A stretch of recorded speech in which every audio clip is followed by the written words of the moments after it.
Hoy vamos a explorar un libro que, la verdad, propone algo que choca de frente con nuestra cultura del esfuerzo. Hablamos de Dejar ir, el camino de la entrega, del doctor David R. Hawkins.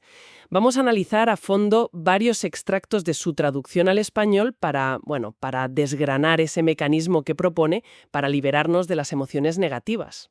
Exacto. Y ojo, que no hablamos de una simple técnica de relajación, ¿eh? Es una alternativa, yo diría que radical, a esa idea que tenemos tan metida dentro de que para conseguir la paz o el éxito hay que sufrir, hay que luchar. Hawkins lo que nos dice es, oye, ¿y si el camino no es empujar más fuerte, sino simplemente soltar? Soltar el peso que llevamos. El punto de partida del libro es una imagen muy potente.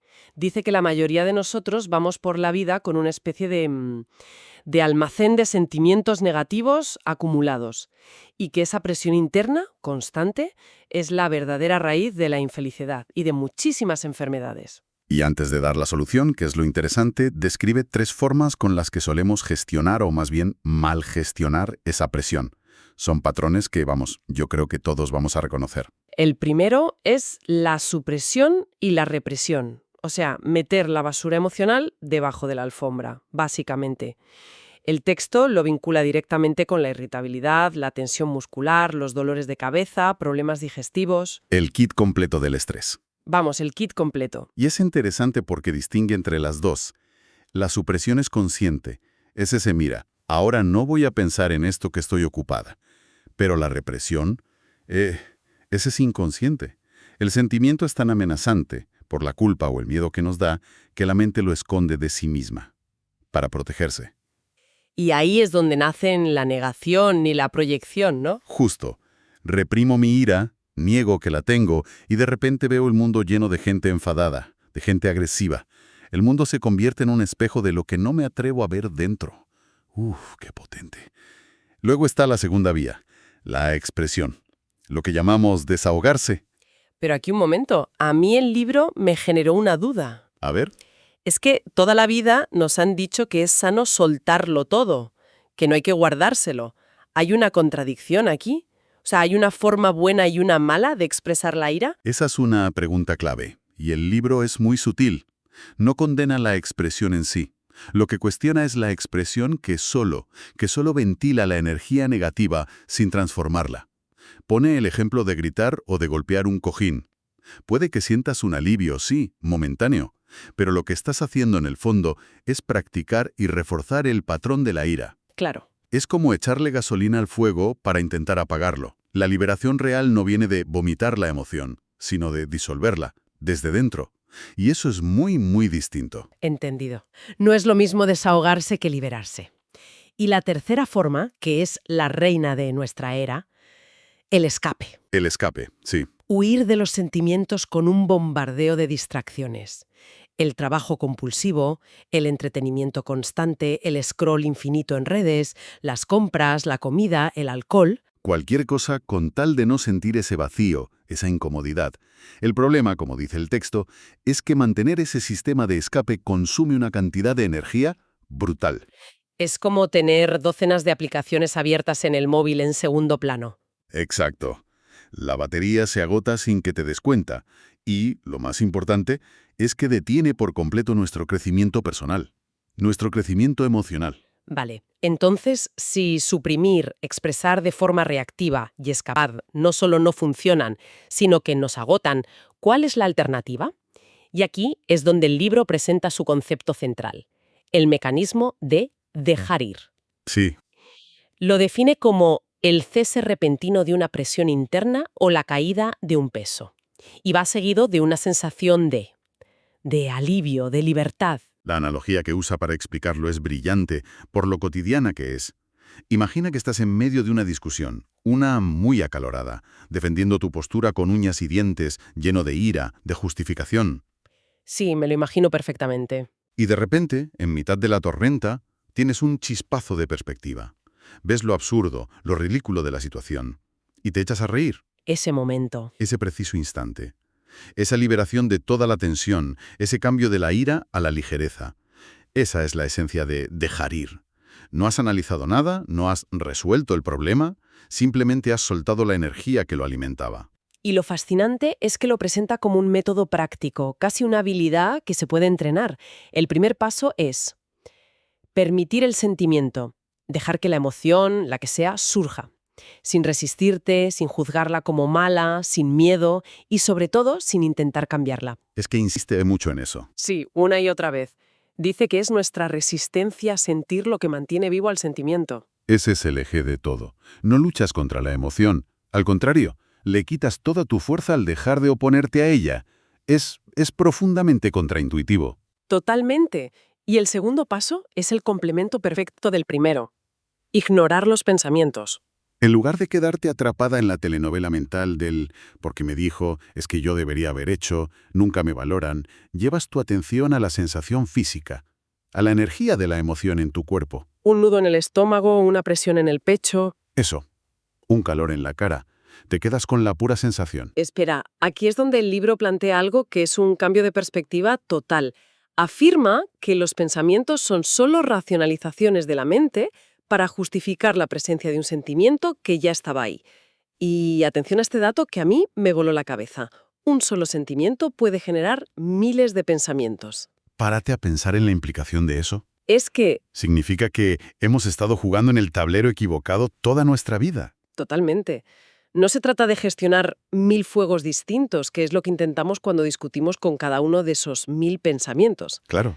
Se trata de encontrar el único interruptor que los apaga todos a la vez. Es infinitamente más eficiente. Y lo fascinante es que al entregar el sentimiento que hay debajo, la energía de la ira, del miedo, de la vergüenza, todos esos miles de pensamientos asociados pueden desaparecer. En un instante, dejamos de ser rehenes de nuestra mente. Y el objetivo final, dice, es alcanzar un estado de estar entregado, que lo define como está bien si pasa y está bien si no pasa. O sea, puedes disfrutar de algo, pero tu felicidad ya no depende de ello. Ahí se rompe el apego, que es lo que causa el sufrimiento. Para visualizar este viaje, Hawkins propone una especie de mapa, la famosa escala de la conciencia. Calibra la energía de las emociones en una escala que va del 1 al 1000. Y no lo presenta como una simple metáfora, ¿eh? No, lo plantea como algo medible, que es uno de los puntos más disruptivos de su trabajo. En esa escala hay un punto de inflexión, que es el coraje, calibrado en el nivel 200. Por debajo de 200 están las energías que él llama negativas: la vergüenza, la culpa, la apatía, el miedo, la ira, el orgullo. Las asocia con la fuerza, que es impositiva, que necesita ponerse a algo y que en el fondo es débil. Y por encima de 200, las energías positivas, las que apoyan la vida. Aceptación, amor, alegría, paz. Y estas las asocia con el poder verdadero, un poder interior que no necesita nada de fuera. Y aquí es donde el libro se mete en un terreno que puede generar cierto escepticismo, la kinesiología. La idea es que al dejar ir, vamos subiendo por esa escala. Pasamos de estados de debilidad a estados de poder interior. Vale, frena un segundo aquí porque esto es lo que puede hacer que alguien desconecte. El libro afirma que esto se puede demostrar con una simple prueba muscular. ¿Explica cómo funciona o debemos tomarlo más como una metáfora del autor para ilustrar que las emociones positivas nos fortalecen y las negativas nos debilitan? Es una observación muy pertinente. El Dr. Hawkins en su obra lo presenta como un fenómeno literal, observable, basado en la respuesta del sistema nervioso. Un estímulo negativo, como pensar en algo que te da miedo, provocaría una respuesta muscular débil. Y uno positivo, pensar en alguien a quien quieres, la fortalecería. Ahora bien, para entender el mecanismo de dejar ir, no es necesario aceptar la kinesiología como un hecho científico. Vale. Podemos tomarlo como una ilustración muy gráfica de algo que todos hemos sentido. Con amor o alegría nos sentimos expansivos, fuertes. Con miedo o culpa nos sentimos contraídos y débiles. La herramienta sigue siendo la entrega, no la prueba muscular. De acuerdo, me parece una aclaración importante. Entonces, este ascenso por la escala tiene un impacto directo en nuestras vidas. Empecemos por la salud, que es un tema central del libro. Aquí la máxima fundamental que postula es: el cuerpo obedece a la mente. Las creencias que mantenemos, sean conscientes o no, tienden a manifestarse físicamente. Y lanza una afirmación muy potente: Solo estamos sujetos a lo que mantenemos en la mente. O sea que las enfermedades son, a menudo, el resultado de la presión acumulada de esas emociones reprimidas, lo que llamamos estrés. Exacto. El ejemplo del golpecito en el coche aparcado es perfecto para ver cómo el mismo hecho puede generar realidades completamente distintas. Totalmente. El hecho es el mismo, un arañazo en la puerta, pero la reacción cambia drásticamente según el nivel de conciencia. Desde la culpa, que es un nivel bajo, el pensamiento es: tenía que haberlo visto venir, qué estúpida soy. Pura autoflagelación. Si subimos un poco hasta la ira, el guión cambia. Maldito idiota, le voy a dar una lección. Esto no va a quedar así. La energía va hacia afuera, buscando un culpable. Sonríe. Todos conocemos a alguien así, y seguro que nos hemos alejado de su coche en el parking por si acaso. Desde luego. Pero si seguimos subiendo desde la aceptación, ya por encima del coraje, la reacción es: bueno, estas cosas pasan, veamos el seguro. Hay calma, hay una gestión práctica del problema, sin el drama, y desde la paz, aún más arriba, la perspectiva es todavía más amplia. No pasa nada. Solo es un coche. Afortunadamente nadie ha resultado herido. Es increíble. El evento externo no causa el estrés, es nuestra reacción interna, que depende de la carga emocional que ya llevamos, la que lo determina todo. El libro menciona el caso de Norman Cousins, que se curó de una enfermedad grave usando la risa. No es una anécdota, ¿verdad? Lo usa como un ejemplo de este principio. Sí, porque la risa profunda, la genuina, es uno de los mecanismos más potentes para dejar ir. Obliga a una liberación masiva de presión y cambia la bioquímica del cuerpo al instante. Cousins, intuitivamente, aplicó este principio para sanarse. Vale, entiendo cómo afecta a la salud, a nuestra reacción, pero, claro, estas emociones acumuladas tienen que explotar en nuestras interacciones con los demás. ¿Cómo aborda el libro ese campo de minas que son las relaciones? Pues las redefine por completo. Para empezar, define el amor verdadero no como una emoción de necesidad o de apego, sino como un estado del ser. Un estado libre de miedos, de celos, de posesividad. Y aquí introduce otra de sus leyes de la conciencia, que puede ser un poco desconcertante al principio. A ver. Sostiene que nuestros sentimientos y pensamientos internos afectan a los demás, aunque no los expresemos verbalmente. Las personas, dice, perciben nuestra actitud de forma intuitiva. Subconsciente. Espera. Eso lo cambia todo.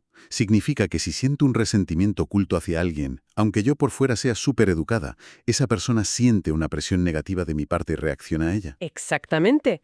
La gente no responde a lo que decimos, sino al nivel de conciencia desde el que operamos. Si tienes expectativas internas hacia tu pareja, tus hijos, ellos sienten esa presión. Y de forma natural se resisten. Vaya, es como si intentaras forzar un resultado con tu energía, y la otra persona, a un nivel sutil, se defiende.